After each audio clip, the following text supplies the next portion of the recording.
নমস্কার, আমি উত্তীয় সেন। চলুন আজকের ভিডিও শুরু করা যাক। সবাই দেখতে থাকুন। আজকের ভিডিও অত্যন্ত গুরুত্বপূর্ণ হতে চলেছে, তাই সবাইকে বলছি যারা ছবি আঁকা সম্পর্কে অত্যন্ত সিরিয়াস, একদম মন দিয়ে জীবনে কিছু করতে চাও বা সফল হতে চাও ছবি এঁকে, তাদের জন্য এই ভিডিও। না হলে কেবলমাত্র জাস্ট ওই দেখবার জন্য এসছো, কিছুক্ষণ পর স্ক্রল করে বেরিয়ে যাবে, তাহলে এখনই এই ভিডিওটা স্কিপ করে যাও, কারণ তোমারও সময়ের যেমন মূল্য আছে, আমারও সময়ের ততোধিক মূল্য আছে। চলো আজকে যে বিষয়টা বলবো, এই কয়েকটা মন্ত্র, আজকে যে কয়েকটা মন্ত্র দেবো, হ্যাঁ মন্ত্রই দেবো, যে কটা মন্ত্র দেবো সেই কটা মন্ত্র যদি তোমার জীবনে অ্যাপ্লাই করতে পারো, যারা ছবি আঁকা শিখছো বা ছবি আঁকার পথে কিছুটা এগিয়েছো বা ওই মিডিল এজে আছো, তাদের জন্য বলছি তোমার ছবি আঁকা একদম আজকে যা আঁকছো কালকে থেকে আর তা আঁকবে না, একদম পরিবর্তন হয়ে যাবে আমার এই মন্ত্রগুলো যদি তোমরা নিয়ে নাও। চলো শুরু করি। প্রথমেই একটা কথা বলছি, সেম ট্র্যাকে হাঁটা বন্ধ করো। সবাই যদি একই ধরনের ছবি আঁকো, পার্থক্য হবে কোথা থেকে? ভালো করে বোঝার চেষ্টা করো। তোমরা নিজেদের বুকে হাত দিয়ে বলো, তোমরা প্রত্যেকে কি ধরনের ছবি আঁকো? পোর্ট্রেট বেশি আঁকো, পোর্ট্রেট ট্রেন্ডিং ছবি আঁকছো, ট্রেন্ডিং ছবি আঁকছো। যদি কলা পাতার ছবি ট্রেন্ডে থাকো, তোমরা সবাই কলা পাতা আঁকতে শুরু করছো। যদি একটা গণেশ ট্রেন্ডে থাকে, তোমরা সবাই গণেশ আঁকতে শুরু করছো। ইম্পসিবল ব্যাপার, তোমাদেরকে কেউ চিনবে না, কোনোদিন চেনা সম্ভব না। তোমার মধ্যে পার্থক্য কি আছে, বিশেষত্ব কি আছে? তাহলে বোঝার চেষ্টা করতে হবে। এখানে কিন্তু আমি একটা খুব গুরু মন্ত্র দিচ্ছি। বোঝার চেষ্টা করতে হবে যে আমি অন্যের থেকে আলাদা কিভাবে হতে পারবো, বা আমার আর্টটা আমি এমন কি করলে আমার ছবিটা অন্যের থেকে স্বতন্ত্র হয়ে যাবে, আলাদা হয়ে যাবে, তবে তো তোমার ছবির ভ্যালু হবে। তাহলে বুঝতে পারলে, তোমার ছবির ভ্যালু তখনই হবে যখন তুমি অন্যের থেকে সম্পূর্ণ আলাদা ছবি আঁকবে। সবাই যদি এই দিকে যায়, ডান দিকে যায়, তুমি যাবে বাঁ দিকে, তাহলে বুঝতে পারছো উল্টো ট্র্যাকে হাঁটাটা শিখতে হবে। তবেই একজন ভালো শিল্পী হিসাবে তুমি আত্মপ্রকাশ করতে পারবে, তা না হলে সম্ভব নয়। মাথার মধ্যে এই বিষয়টা গেঁথে নাও। এর পরের পয়েন্ট বলছি, ছবি আঁকার ক্ষেত্রে একটা বিষয় খুব গুরুত্ব সহকারে মনে রাখবে। এক তো গ্রামার তোমাকে শিখতে হবে, কিন্তু যে স্যারের কাছে শিখছো তোমরা, সেই স্যার যেন তোমাকে প্রভাবিত না করে দেয়, সবসময় মাথায় রাখবে। আমি এখানে একদম স্ট্রেট ফরওয়ার্ড কথা বলি, স্ট্রেট ফরওয়ার্ড। আমি কখনোই, আমার বহু ছাত্রছাত্রী আছে সমগ্র ভারতবর্ষ জুড়ে, কিন্তু আমি কখনোই আমার প্রভাব বিস্তার করতে দিই না। আমার যে আর্টের স্টাইল, আমার যে ঘরানায় আমি কাজ করি, সেই ঘরানার কখনোই প্রভাব বিস্তার করি না আমার স্টুডেন্টদের ওপর। মাথায় রাখবে, তোমার আর্ট টিচারের স্টাইল যদি তোমার মধ্যে এসে যায় ছবি আঁকার, তাহলে তুমি কোনোদিন বড় শিল্পী হতে পারবে না। কারণ কি, তোমাকে বলবে অমুক কণ্ঠী, যেমন দেখবে কিশোর কুমারের গান যে ফলো করে তাকে কিশোর কণ্ঠী বলে, যে মোহাম্মদ রফির গান ফলো করে তাকে রফি কণ্ঠী বলে। তার মানে কি, তুমিও কিন্তু সেটাই হয়ে যাচ্ছ।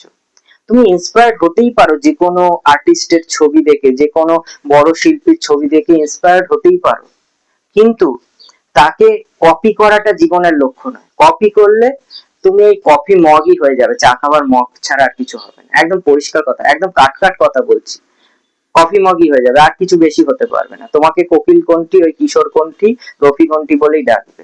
অমুক কণ্ঠী, অমুকের ছবির প্রভাব আছে এই শিল্পীর মধ্যে, এই কথাটা যেন কানে না কোনোদিন শুনতে হয়। অতএব তুমি যে ছবিটা আঁকছো সেটা যেন তোমারই ছবি হয়। মাথায় ঢুকলো? তুমি যে ছবিটা আঁকছো সেটা যেন তোমারই ছবি হয়, কেউ যেন না বলতে পারে এটা অন্যের প্রভাব রয়েছে বা অন্যকে কপি করে এঁকেছে। তাহলে মাথায় রাখবে, সবসময় স্যারেদের দ্বারা প্রভাবিত হবে না, বা এমন কোন স্যারের কাছে ভর্তি হয় না যে তার নিজের আর্টটাকে তোমার মধ্যে প্রভাবিত করে বা তোমার মধ্যে সরবরাহ করে। শিক্ষকতা, শিক্ষকদের ক্ষেত্রেও এটা বলছি, খুব গুরুত্বপূর্ণ টপিক। শিক্ষকদেরও বলছি, কখনো ছাত্রদের ইনফ্লুয়েন্স করবেন না, ছাত্রদের নিজস্ব স্বতন্ত্রতায় শিখতে দিন। আপনি নিজে ভালো আঁকতে জানেন, খুব ভালো কথা, কিন্তু আপনার আঁকার ইনফ্লুয়েন্স যেন ছাত্রের মধ্যে না পড়ে। তাহলে আমি গুড টিচার না, you are a bad teacher, very bad teacher, যদি আপনার ইনফ্লুয়েন্স আপনার ছাত্রের উপর পড়ে।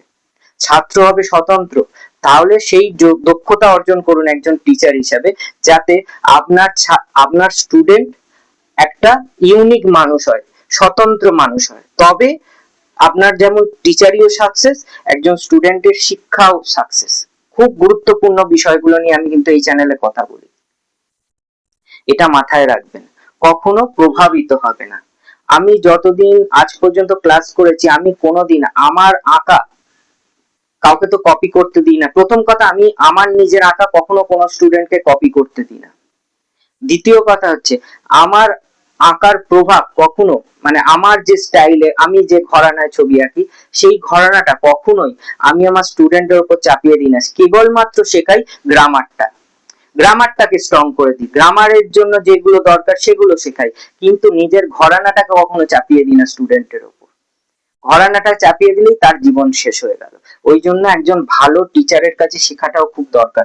হয়তো সেই টিচার খুব বড় আর্টিস্ট হতে পারে, তার বিশাল ছবি বিক্রি হয়, তার বিশাল খ্যাতি, কিন্তু সে ভালো টিচার কিনা সেটা আগে দেখতে হবে। টিচার সেই হবে যে ছাত্রকে তৈরি করে। টিচার সে ভালো নয় যে নিজের কথা ভাবে, নিজের আর্টটাকে মানুষের মধ্যে ছড়িয়ে দেয়। একজন টিচারের কাজ হচ্ছে ছাত্রকে তৈরি করা, স্টুডেন্টকে তৈরি করা, স্টুডেন্টকে শিক্ষা, প্রপার গাইডেন্সের মাধ্যমে একজন ভালো শিল্পী করে তোলা। এটা মাথায় রাখবে। এবার আরেকটি পয়েন্ট বলছি, ছবি আঁকায় প্রফেশনাল হন। ছবি আঁকায় প্রফেশনাল হন। ফ্রিতে কাউকে ছবি এঁকে দেবেন না, একদম পরিষ্কার কথা বলছি। ফ্রিতে কাউকে ছবি এঁকে দেবেন না। যে কথাগুলো বলছি, এই কথাগুলো কিন্তু তোমার শিল্পী জীবন সম্পূর্ণরূপে বদলে দিতে পারে। তাই বি কেয়ারফুল। আমি যখন বলছি কথাগুলো কেয়ারফুলি শুনবে। মাথায় রাখবে যে নিজের যে জায়গাটা তৈরি করছো আস্তে আস্তে ছবি আঁকার ক্ষেত্রে, তুমি যদি এখন সবাইকে দান করতে শুরু করো, বিলাতে শুরু করো, নিজের আর্টটাকে সস্তা করে দাও, তাহলে তোমাকে লোকে সস্তা করে দেবে। তুমি এই 10 টাকা 10 টাকা 10 টাকায় বিক্রি হবে, আর কিছু না। নিজেকে ভ্যালুয়েবল তৈরি করো, নিজের আর্টটার ভ্যালু তৈরি করো, যাতে তুমি যে কোনো কাউকে ছবি এঁকে দেবে না ফ্রিতে। এটা অনেকের সমস্যা। অনেকে বলে স্যার, অনেকে তোমার থেকে চাইবে যে আমাকে একটা ছবি এঁকে দে, তুমিও ফ্রিতে এঁকে দিলে না। ফ্রিতে আঁকবে কেন? চ্যানেলটি এতক্ষণ সময় নিয়ে দেখা ও শোনার জন্য আপনাদের সবাইকে আন্তরিকভাবে নমস্কার ও ধন্যবাদ জানাচ্ছি। যদি চ্যানেলটি ভালো লাগে, ভারতবর্ষের কোন প্রান্ত থেকে আমার ভিডিও দেখছেন তা অবশ্যই মন্তব্য করে জানাবেন। এছাড়া আমি অঙ্কন শিক্ষা করিয়ে থাকি ও নার্সারি টু ক্লাস 10 বিভিন্ন বিষয় শিক্ষকতা করে থাকি। যদি মনে করেন আমার কাছে শিক্ষা গ্রহণ করবেন, তাহলে আমার সাথে যোগাযোগ করে নিন। সমস্ত ফোন নাম্বার ডিটেলস দেয়া থাকে। সবাই ভালো থাকবেন, চ্যানেলটি সাপোর্ট করুন, দেখতে থাকুন। নমস্কার।